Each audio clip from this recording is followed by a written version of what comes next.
Hello, traders. FX Pip Collector here. Today is Monday, June 2nd. This is my analysis for the Aussie US dollar. If you haven't done so yet, definitely do check out my free Discord group, which is linked down here in the corner at the end of the video. And make sure to take a look at my website, fxpipcollector.com. Watch the video on my home screen to learn more.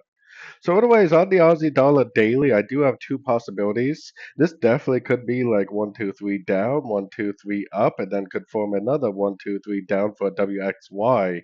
Or it could even turn into a flat, 3 down, 3 up, and 5 down like that, and then end up continuing the higher time frame uptrend.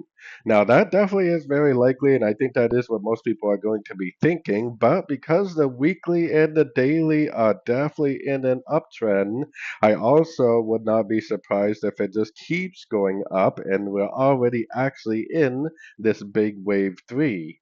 So just keep in mind that the higher time frame trend, as usual, is your friend. So going down to the 1 hour time frame is where I got my Fibonacci retracement on the whole move down.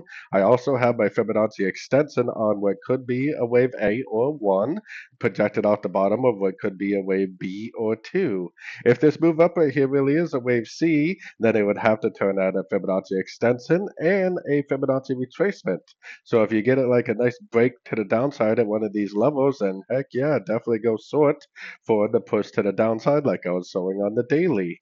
But if it just does a normal bounce, doesn't break structure, just gives you normal bounces, and just keeps on going up, you don't get that break of structure to the downside at a fib level, then there's really no reason to go short. And I would just keep on looking for longs, keep on holding on to your longs, because this even could be a wave three on the daily time frame to the upside.